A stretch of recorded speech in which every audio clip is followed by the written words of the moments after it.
بسم اللہ الرحمن الرحیم۔ السلام علیکم۔ کلاس 9 ہم نے کل سبق پڑھا تھا انسان کسی حال میں خوش نہیں رہتا، ٹھیک ہے؟ تو ہم پیج نمبر 29 پڑھ رہے تھے۔ اب وہاں سے آگے انشاءاللہ ہم آج اپنا سبق دوبارہ شروع کرتے ہیں، ٹھیک ہے؟ یعنی ہم نے یہاں تک پڑھ لیا تھا کہ اس پہاڑ میں جتنے بھی عیب تھے وہ سب کیا تھے، جتنے بھی لوگوں نے اپنے غم پریشانیاں پھینکی تھی وہ سب جسمانی عیب تھے۔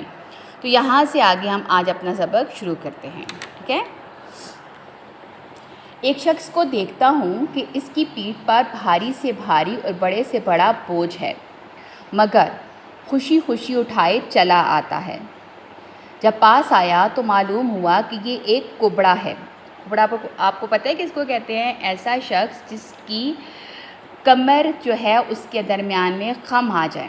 یعنی ایسا کب ہوتا ہے کہ جب انسان کی عمر زیادہ ہو جاتی ہے، بڑھاپے میں چلا جاتا ہے، تو قدرتی طور پر کمزوری کی وجہ سے، بڑھاپے کی وجہ سے اس کمر کے درمیان میں خم آ جاتا ہے، کمر جھک جاتی ہے یعنی نیچے سے، تو اس کو کبڑا پن کہتے ہیں۔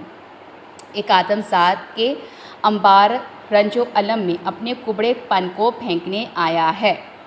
یعنی آگے مصنف بتاتے ہیں، محمد حسین آزاد کہتے ہیں کہ ایک شخص میں نے دیکھا جو کہ کبڑا تھا، کمر جھکی ہوئی تھی اور اس چیز سے پریشان تھا، تنگ تھا، تو اپنے اس بوجھ کو لا کر اس نے جو ہے وہ آ کر اس رنج و غم کا جو ڈھیر تھا، انبار تھا، اس کے اوپر اس کو پھینک دیا کہ اس کے نزدیک اس سے زیادہ کوئی مصیبت نہیں تھی۔ یعنی وہ اپنی اسی بیماری کو سب سے بڑی اپنی مصیبت تصور کرتا تھا۔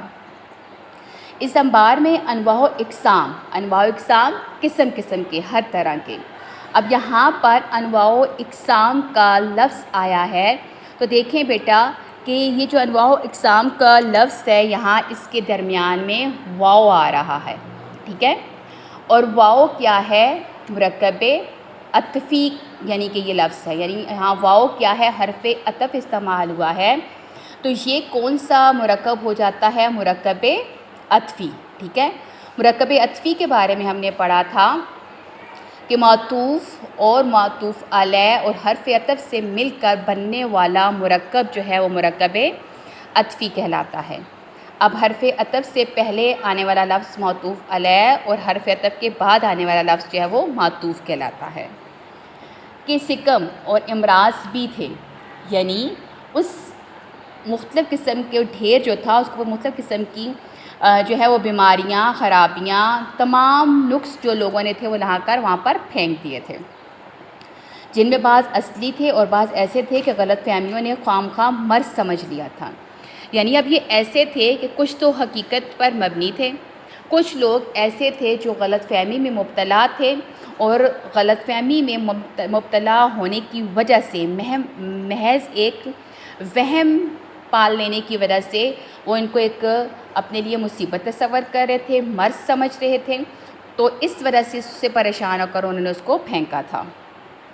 مگر میں فقط ایک ہی بات پہ حیران تھا اور وہ یہ تھی کہ اتنے بڑے انبار میں کوئی بے وقوفی یا بدعتواری پڑی ہوئی دکھائی نہ دی۔ اب محمد حسین آزاد یہاں پر یہ کہتے ہیں کہ جب اتنی بڑی جو ہے وہ اللہ تعالیٰ نے لوگوں پر کرم نوازی کی تھی، ان کو ایک موقع عطا کیا تھا کہ وہ اپنی مصیبتیں، پریشانیاں لا کر ڈھیر پر پھینک دیں، تو یہ ایک ایسا موقع تھا کہ اس میں ان کو چاہیے تھا اپنی آخرت کو سنوارنے کے لیے کچھ کرتے، اپنے گناہوں کی بخشش کے لیے کچھ مانگتے۔ لیکن کہتے ہیں کہ میں اس بات پہ حیران تھا کہ اس ڈھیر پر لوگوں نے اپنی بے وقوفیاں، اپنی بری عادات کو لا کر نہیں پھینکا تھا، بلکہ جو جسمانی نقص تھے، عیب تھے، ان سے وہ نجات چاہتے تھے۔ میں یہ تماشے دیکھتا تھا اور دل میں کہتا تھا کہ اگر ہوس ہائے نفسانی اور ضعف جسمانی یعنی جسمانی کمزوریاں اور عیوب عقلی عقل کی جو ہے وہ کمزوری یا عقل کے عیب سے کوئی نجات پانی چاہے تو اس سے بہتر موقع ہاتھ نہ آئے گا۔ یعنی مصنف یہاں پر اب کیا کہہ رہے ہیں؟ کہتے ہیں کہ میں سوچ رہا تھا کہ اللہ نے لوگوں کو اتنی بڑی سعادت جو ہے نصیب کی ہے، تو اگر کوئی اپنی جو ہے وہ نفسانی ہوس سے جو ہے نجات حاصل کرنا چاہتا ہے، اپنی جسمانی کمزوریوں سے نجات حاصل کرنا چاہتا ہے، اگر اپنی عقل کی جو ہے برائیوں سے نجات حاصل کرنا چاہتا ہے، تو یہ اس کے لیے ایک بہت بڑا موقع تھا، ایک بہت بڑی شہادت تھی، تو وہ ان سے نجات حاصل کر سکتا تھا۔ کاش کہ جلد آئے اور پھینک جائے۔ اتنے میں ایک عیاش کو دیکھا کہ اپنے گناہوں کا بوجھ اٹھائے بے پرواہ چلا آتا ہے۔ عیاش ایسے لوگوں کو کہتے ہیں جنہوں نے اپنی پوری زندگی خدا کے خوف سے، اس کے ڈر کے بغیر بسر کی ہو، یعنی کہ عیاشی میں زندگی گزاری ہو، ہر غلط کام کیا ہو جس میں کو کرنے کے بعد اس کے اندر اس چیز کا کوئی خوف نہ ہو، کوئی ڈر نہ ہو کہ مجھ سے جو ہے جواب طلب کیا جائے گا، مجھ سے پوچھا جائے گا، اور اب دنیا کے نشے میں، دنیا کی نعمتوں کے نشے میں مست ہو کر بس وہ گناہوں میں ہی جو ہے مبتلا ہوتا رہا ہو۔ تو یعنی ایک ایسا شخص آیا جس نے اپنی پوری زندگی جو تھی اسی طرح کی عیاشیوں میں بسر کی تھی، اور وہ اب اس کی آخرت کا وقت تھا اور وہ چاہتا تھا کہ اس سے جو ہے وہ نجات حاصل کرے، تو اس نے ان کو لا کر پھینکا۔ اس نے بھی ایک گٹری پھینکی، مگر جب دیکھا تو معلوم ہوا کہ گناہوں کے عوض اپنی ناعاقبت اندیشی کو پھینک گیا ہے، یعنی آخرت کا جو انجام تھا اس کو اس نے وہاں پر پھینکا تھا۔ اب کیا تھا کہ اس نے دنیا تو گناہوں میں بسر کر لی تھی، اب وہ جانتا تھا کہ آخرت میں مجھے ان تمام گناہوں کا جا کر حساب دینا ہوگا۔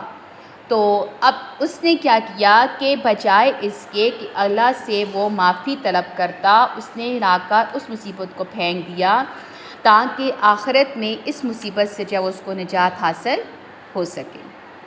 تو بیٹا آج کا لیکچر آپ کا اتنا ہی ہے، باقی کا انشاءاللہ ہم پھر پڑھیں گے، ٹھیک ہے؟ شکریہ۔